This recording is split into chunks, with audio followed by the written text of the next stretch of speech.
ہم چھوٹی سی چھوٹی چیز کو دیکھتے ہیں، ان کو کوئی بناتا ہے، خود سے کوئی چیز نہیں بنتی۔ سائنس کے اسٹوڈنٹس بھی ہوں گے ہمارے ساتھ، اور جو سائنس کو پڑھتے ہیں ان کی جو تھیوریاں ہیں سائنسدانوں کی، وہ کیا کہتے ہیں، کائنات کیسے وجود میں آ گئی ہیں۔ وہ ملحد ہوں گے جو کہتے ہیں، بے دین لوگ ہوں گے جن کا کوئی دین ہی نہیں، جو کہتے ہیں کہ اچانک دنیا بن گئی اور اچانک ہی ختم ہو جائے گی۔ ایسا کیسے ہوگا؟ ایسا کیسے ہوگا؟ اچانک دنیا بن گئی اور اچانک ختم ہو گئی، کوئی نہیں ہے اس کے آگے پیچھے۔ میرے عزیزو، جو غور و فکر کرنے والے سائنسدان ہیں وہ بھی اب اس نتیجے پر پہنچے ہیں کہ دنیا میں ایک بہت بڑا دھماکہ ہوا تھا کئی ارب سال پہلے، کئی لاکھ سال پہلے، ان کے اعتبار سے، ان کے علم کے اعتبار سے، جس کو یہ بگ بینگ کہتے ہیں۔ بگ بینگ کیا چیز ہے؟ تو سائنسدان یہ کہتے ہیں کہ کئی سالوں تک اس روئے زمین پر صرف سمندر تھا، اور سمندر میں بھی جو گیس ہوتی تھی وہ سب ہائیڈروجن، اور صرف 99% ہائیڈروجن اور 1% صرف آکسیجن کا یہاں پر وجود تھا، جس کی وجہ سے کوئی دوسرا زندہ رہ نہیں سکتا تھا۔ یہ سائنسدانوں کی تحقیق ہے۔ اس کے بعد پھر انہوں نے یہ کہا کہ ایک دھماکہ ہوا اور سمندر سے، پانی سے ہر چیز بنتی چلی گئی، پانی سے بنتی چلی گئی۔ یہ 21ویں صدی میں بات کی جا رہی ہے، یہ بات 21ویں صدی میں کی جا رہی ہے، اور سائنس کے وجود کی تاریخ میں اگر آپ جائیں گے تو زیادہ سے زیادہ یہ 400 سال پہلے تک کی تاریخ ہوگی۔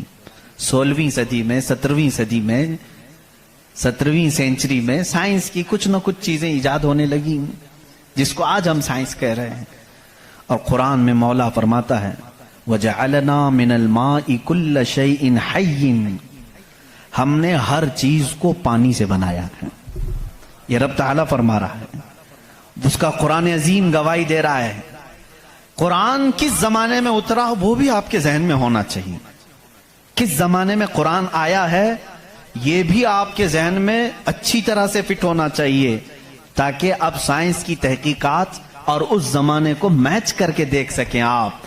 قرآن اس زمانے میں آیا ہے جہاں یورپ میں لوگ جانوروں کے ساتھ رہتے تھے۔ امریکہ کا تو انکشاف بھی نہیں ہوا تھا، امریکہ نام کا کوئی ملک ہے یہ پتہ بھی نہیں تھا لوگوں کو۔ جتنی دنیا تھی اس میں سب سے زیادہ تہذیب والا ملک، تمدن والا ملک ایران تھا، عرب تھے، روم تھے، باقی سب تو بچھڑے ہوئے لوگ تھے۔ روم، ایران اور عرب کو اس زمانے میں تہذیب والا کہا جاتا تھا۔ ان کی تہذیب کا عالم یہ تھا کہ جب میرے آقا صلی اللہ تعالی علیہ وسلم مدینہ طیبہ میں تشریف لائے، یہ بہت بڑے تہذیب والوں کی بات میں کر رہا ہوں، یعنی بہت نالج رکھنے والوں کی بات کر رہا ہوں۔ اتنا نالج تھا کہ جب میرے آقا مدینے میں تشریف لائے تو صرف 6 لوگوں کو لکھنا آتا تھا۔ یہ بڑے تمدن والے لوگ تھے، بڑے نالج والے لوگ تھے۔ اس زمانے کا علم یہاں تک پہنچا ہوا تھا میرے عزیزو۔ باقی یورپ وغیرہ کا حال تو بہت ہی بدتر تھا، یہاں تک کہ آبادی کیسے بنائی جائے یہ سلیقہ اسلام نے بتایا ہے۔ روڈ تک بنانے کے طریقے، راستے کیسے بنتے ہیں، یہ بھی کوئی علم نہیں تھا پہلے۔ لوگ ستارے دیکھتے تھے اور چلتے جاتے تھے۔ یا آج جو روڈ بنے ہوئے ہیں اس کی ایجاد ہی سیدنا عمر فاروق نے کی ہے رضی اللہ تعالیٰ عنہ، کہ عام ایک راستہ ہونا چاہیے، ہائی وے ہونا چاہیے، اس کو پکا بنانا چاہیے کہ لوگ اسی سے گزریں۔ آج آپ کو راستے اتنے بنے ہوئے ہیں اس لیے کوئی تارا نہیں دیکھتا، صرف سامنے دیکھتے ہیں۔ اب تارے دیکھیں گے تو پھر بڑا مسئلہ ہو جائے گا۔ اس زمانے میں تارے دیکھ کر کے چلتے تھے۔ عزیزان گرامی، یورپ کا حال اس زمانے میں یہ تھا کہ نالج نام کی کوئی چیز نہیں تھی۔ وہ لوگ انت وشواس، جیسے آج بھی ہمارے ہاں کچھ لوگوں میں موجود ہے، اندھا یقین، ان چیزوں پر بہت عمل کرتے تھے۔ جیسے اپشگن ہو جانا، یہ تمام معاملات میں بہت وہ آگے تھے۔